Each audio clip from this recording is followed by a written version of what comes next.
各位朋友，大家好，欢迎来到查理斯目。最近一周，由 B 站博主劳 A 提出的“美国斩杀线”这一概念，引爆整个互联网。在企业大规模裁员、失业率升高的大背景下，普通美国人，尤其是中产阶级，表面上看似生活光鲜、有车有房，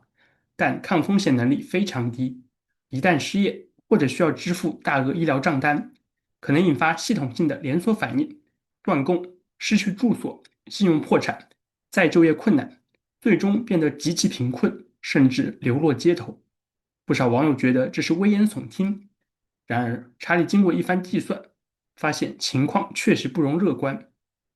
首先，在美国生活的第一大固定支出就是住房，占了税后总收入的35%到50%。一居室公寓的平均月租在$1500左右，如果是纽约或者湾区这样的热门城市，月租将达到$3000以上，非常的正常。那如果你已经买房，每个月要交的房产税、HOA 和保险费用加起来的月供平均将达到$3000以上。如果在湾区买房，根据查理的个人经验，月供很可能达到$10000每个月，因为硅谷的房价是全美平均房价的3到4倍，相当的夸张。其次，美国的医疗成本是全世界最高的，而且没有像欧洲国家那样的全民医保。如果你有一份全职工作，那还好说，你每个月自掏腰包付$200的医保费，公司再为你付$400到$500的补充费用。然而，一旦你丢了工作，那不好意思，你没了收入不说，每个月还得自付高达$700到$1200的高额医保费用。没办法，很多美国人如果失业，就直接放弃了医疗保险，因为真的买不起啊。这就进一步加剧了系统性的风险。如果生一场病，在没有医保的情况下，医院可能给你寄一份上万美元的账单，你如果还不起，那接下来7年信用就破产啦。而房贷如果断供超过半年，政府就可以法拍掉你的房子，把你赶出家门。接下来就是死亡螺旋，没有好的信用，你租不到房，也找不到工作，更加付不起账单，信用就更加糟糕，就更没有稳定的住所和工作。最终只有一个结果，就是变成 homeless，无家可归的流浪汉，相当的残酷啊！有很多网友反驳说，那是因为美国人花钱大手大脚，没有存钱的好习惯，点背不能怨社会啊。然而，真的是这样吗？我们以双职工家庭为例，就是夫妻双方都有体面的工作，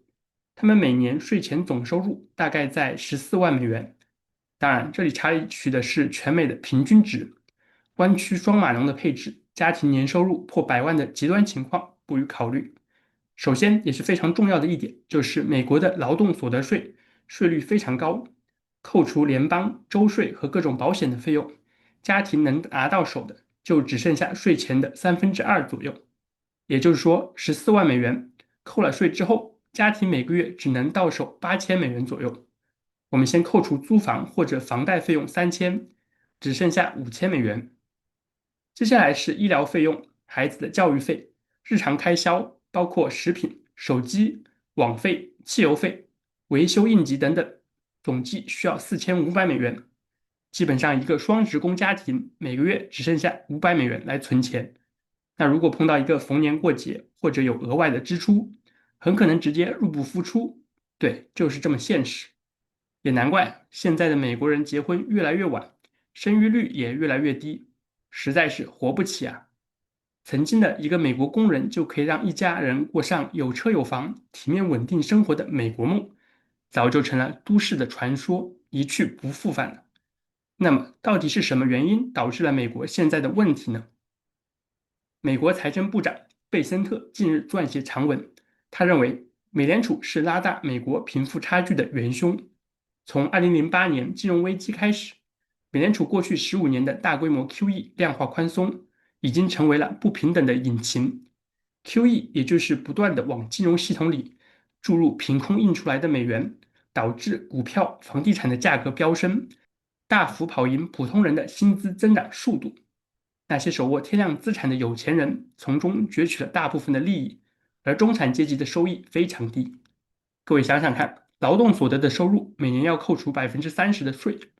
而资产增值，如果你不卖掉股票的话，1分钱税也不用交。除此之外，富人还有各种避税的玩法，比如成立一个慈善基金，或者搞一个定制化 ETF，连炒股都不用交税了。股神巴菲特就曾表示，他缴纳的税率比他的秘书还要低。美联储的 QE 大水漫灌的政策，实际上造就了双层经济，富人财富暴涨，还少交税，普通家庭和年轻人则被排挤在市场之外，而且要承担高通胀、高房价、高物价的生活压力。查理认为，这也是美国斩杀线之所以形成最根本的原因。贝森特呼吁美联储应该回归本质，保证美元的购买力稳定。QE 量化宽松只能在真正的紧急情况下使用，而不能成为常态化的工具。然而，美联储的回应也很明确，继续放水 QE，嗨起来不停的。从12月12日开始，美联储将每个月花400亿美元购买短期国库券，为市场注入流动性，缓解美元紧缺的压力。结合美联储持续降息的大背景，美元的泛滥导致美国股市真的跌不动，而黄金、白银等贵金属的价格1年之内已经暴涨了60%以上。这张图显示了美联储在过去20年的资产负债表，也就是它买了多少国债。可以看到，从2008年到2022年，美联储的资产负债表翻了10倍，从9100亿美元飙涨到89000多亿美元。过去3年，美联储为了避免美元的快速贬值，实行了 QT 量化紧缩，让资产负债表又降到了现在的65000多亿。然而，我们现在所处的位置和2019年情况很类似，当时美联储也是重启 QE 量化宽松，导致资产负债表在2019年到2021年跳涨，而美股则在同一时期更是涨幅惊人。那基于美联储的 QE 政策，查理在12月12日的节目中就有提醒过朋友们，现在可能不是防守的时刻，因为美股还有持续走高的右侧风险。感兴趣的朋友可以点击屏幕右上角的链接，一步观看细节。我的 CII 投资系统也是在12月12日把超短债现金的比例降低到总仓位的5%，把美股的比重再度提升到了80%。当时查理认为美股在圣诞节期间会有一波上涨的圣诞行情。那截止到12月29日，标普百指数已经来到了6900点以上。更重要的是，标普的125天移动平均线也稳步上涨到了6600点，为大盘在高位做了一个强力支撑。我们在2026年第一季度可能看到标普在经历了2025年3、4季度的获利了结盘整期之后，再度向上突破，剑指7000点。那对于咱散户投资者，现在最合理的做法还是待在车上，握紧手中的指数 ETF 和优质个股，别被震下了车。当然，如果我们就时间尺度拉长到未来2年，查理认为，等到本轮 AI 资本支出和泡沫达到最高潮之后，美股市场最终肯定还会迎来像2008年和2000年那样的泡沫破裂之后的美股大熊市，标普和纳指届时可能崩跌30%以上。但现在做出这种判断还为时尚早，而且查理的 CRI 投资系统也会为朋友们提前预警熊市的到来。请还没有订阅的朋友点击订阅查理斯木频道，紧跟专业的美股投资动态。好，聊完了美国经济，我们聚焦今天的主题：太空科技股。随着伊隆马斯克的 SpaceX 宣布将于2026年上市，与之相关的太空产业类股票最近被大炒特炒，成了华尔街的新宠。有不少会员朋友问查理，要不要投 RKLB、ASTS 这类太空股？那为了回答这个问题，我们今天就利用 CII 投资系统为大家逐个分析3只太空股 RKLB、ASTS 和 LUNR， 看看它们下跌的风险有多大，潜在的收益又如何。首先，我们来看看 Rocket Lab 火箭实验室公司的情况。它是由新西兰的工程师 Peter Beck 在2006年成立，起家在新西兰。2013年将总部迁往美国加州洛杉矶附近的 Long Beach， 但在新西兰还有火箭发射场。RKLB 是继 SpaceX 之后全球最受瞩目的商业航天公司，提供电子号和中子号火箭发射服务。单次发射能够带来800万美元的收入。它的核心客户包括商业卫星公司、美国政府和国防部以及相关的科研机构。此外，RKLB 还有自己的卫星制造工厂，专门为客户生产卫星关键零部件。它的太空系统价值连城。可以看到，RKLB 的股价在过去5年暴涨了6倍，单单2025年的年收益就高达180%，是标普百涨幅的10倍。然而，我们需要特别注意的是，RKLB 股价波动非常大，仅2022到23年就曾雪崩80%，即使在今年也有过高达46%的单月暴跌潮。那近期刺激 RKLB 股价创高的关键是在12月19日，美国太空发展局 SDA 授予 Rocket Lab 一项高达8.16亿美元的合同。RKLB 将负责设计、制造和发射18颗搭载先进红外传感器的导弹防御卫星，用于探测和追踪包括高超音速导弹在内的国防威胁。此次合同将 Rocket Lab 与洛克希德马丁、诺斯罗普、格鲁曼等传统国防巨头并列，标志着它已从一家单一的火箭发射公司成功转型为能够承接大规模国家安全项目的一级供应商。如果我们看 RKLB 的 EPS 每股收益情况，会发现公司在2026年净亏损将进一步收窄，EPS 从25年的负的0.38美元上涨到负的0.18美元，相当的不错。到了2027年，EPS 会突破到0以上，达到0.1美元，意味着公司实现扭亏为盈。然而需要注意的是，就算 RKLB 到2027年盈利，届时它的 PE 也会高达700以上，比特斯拉、Palantir 更贵。这就意味着，一旦有负面消息爆出，比如中子号大型火箭试飞推迟，那么 RKLB 股价腰斩都是很可能发生的情况。如果我们看华尔街的机构分析师对 RKLB 的目标价，会发现有13位分析师给了1年后的股价预测，最高的给到了90美元，最低的47美元，平均价格为68.3美元。现在的市场价是71美元，已经跑过了1年之后的平均目标价3%以上。这意味着短期之内 RKLB 股价有下跌回调的风险。查理的 CRI 投资系统认为，从技术面的角度来看，Rocket Lab 股价在接下来几周有回踩50至55美元的可能性。这就意味着，如果我们现在就着急买入 RKLB，将面临20%以上的浮亏。朋友们一定要管住自己的小手，别现在就追高，然后面临被套的窘境。一句话，Rocket Lab 是好公司，但股价跑得太快了，并不是好的投资。好，聊完了 RKLB，我们再看看 ASTS 的情况。AST SpaceMobile 是全球太空通讯领域最受关注的公司之一。它的核心愿景是建立全世界第一个能直接连接普通手机的卫星宽带网络，不需要任何硬件的改装。12月23日，ASTS 公司的 Bluebird 6卫星在印度发射升空，并成功部署至近地轨道。这颗卫星能向普通智能手机提供4G 和5G 的无线网络。在不远的未来，如果 ASTS 的卫星网络能够覆盖整个地球，那么它就可以把巨大的太空移动网络服务以高价卖给电信运营商，从而赚取超额收益。然而，它的商业模式风险极高。首先，卫星制造、发射和维护非常烧钱。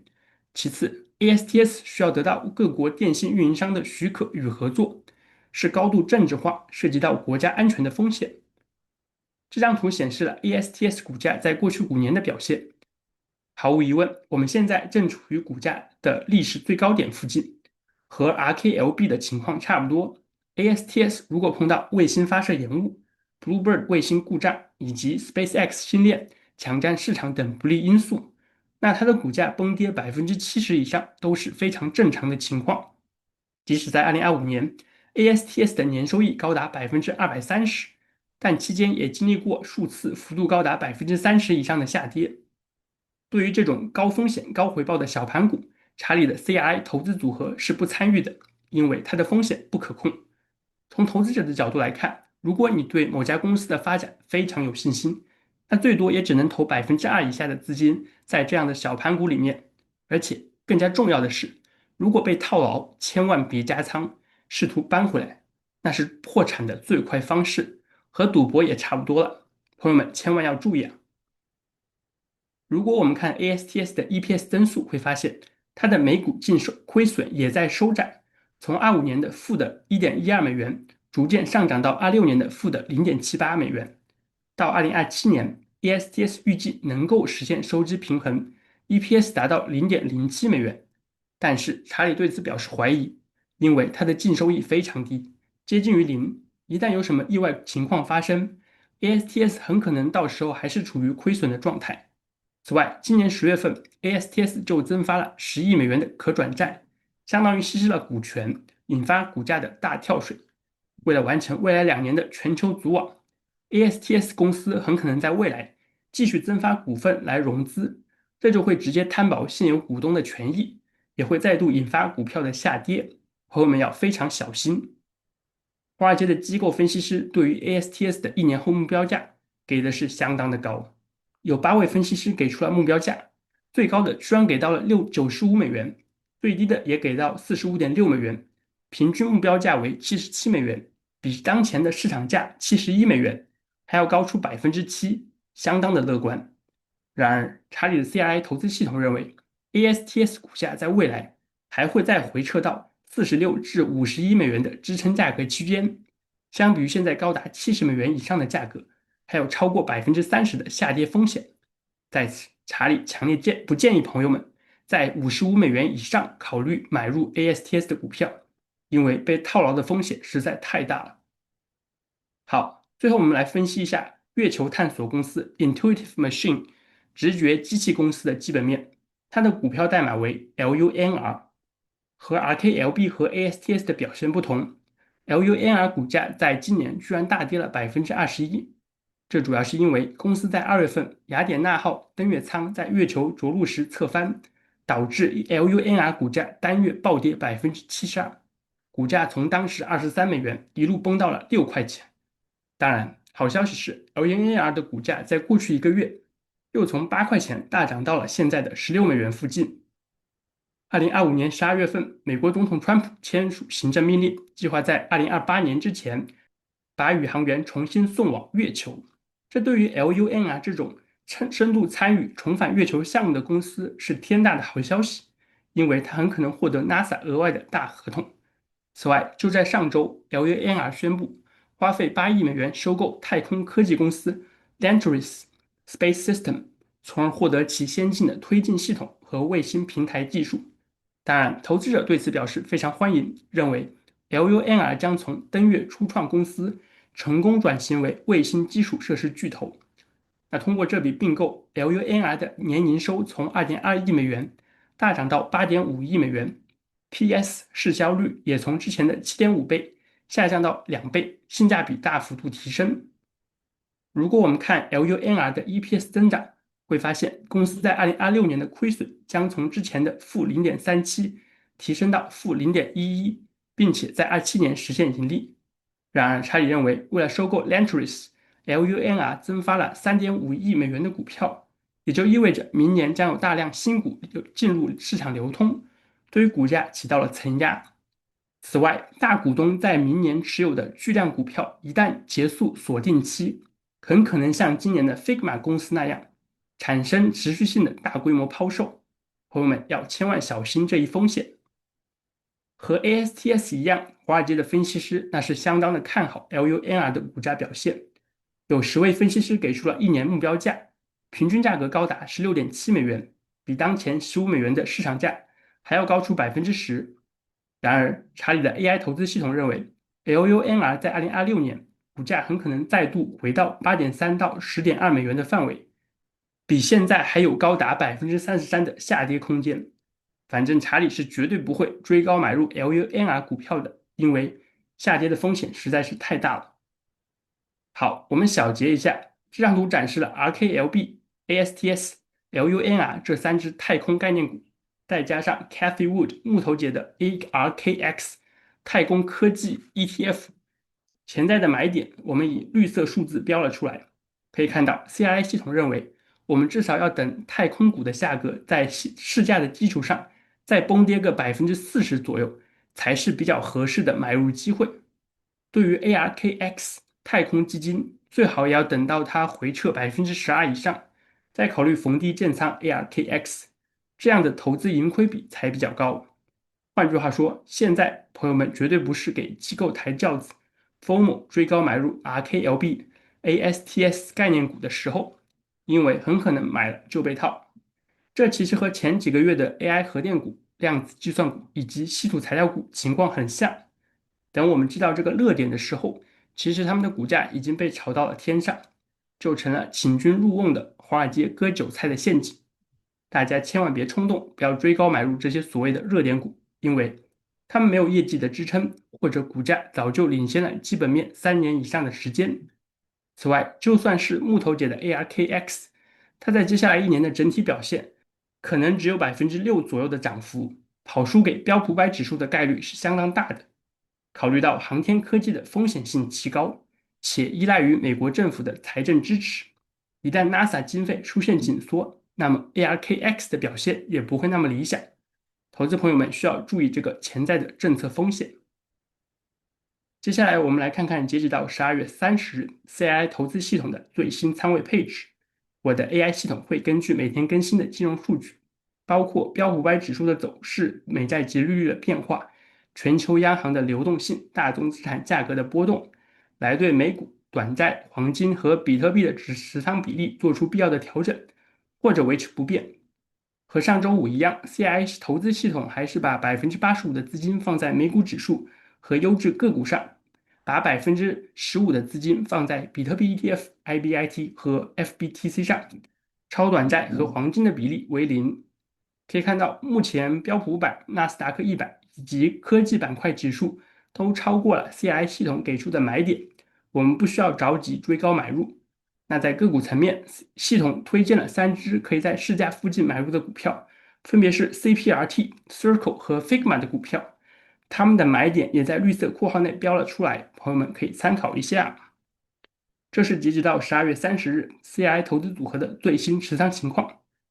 可以看到，目前涨幅最大的股票分别是波音、Figma、英伟达，涨幅都超过了6%。Adobe 和亚马逊的表现也相当稳健，有5%的浮盈。我们会继续持有这些优质的个股。那最近我们没有新的交易，CII 投资组合的前5大持仓依然是 Meta 占比45.1%，比特币 ETF IBIT 占比15.9%，亚马逊占比8.9%。标普500动量指数 SPMO 占比7.1%，和美图秀秀 Match 占比6.8%。随着黄金、白银等贵金属价格冲高后回落，查理认为，比特币的价格可能在近期筑底反弹，因为部分资金可能从黄金和白银流向加密货币市场。我们提前布局好 IBIT 之后，就耐心等待吧。当然，接下来 CII 系统如果有新的持仓变化，我也会及时更新，请朋友们保持关注。如果你想第一时间得到 CII 投资组合的讯息，可以加入查理斯木频道会员，您会获得实时更新的交易细节，不用等到下一个节目。好，以上就是本期视频的全部内容，查理的个人观点不构成投资建议。你对于美国的斩下线有什么观点？普通美国人丢了工作，真的会阶层滑落，甚至无家可归吗？太空科技股是否存在泡沫？请在评论区留言，我们一起讨论。如果我的节目对您的投资决策有帮助，请您多多点赞、分享和评论。查理非常感谢朋友们的大力支持，我也会陪伴着各位穿越牛熊，在市场中成长。祝您投资顺利，操盘愉快。我们周五的节目再见。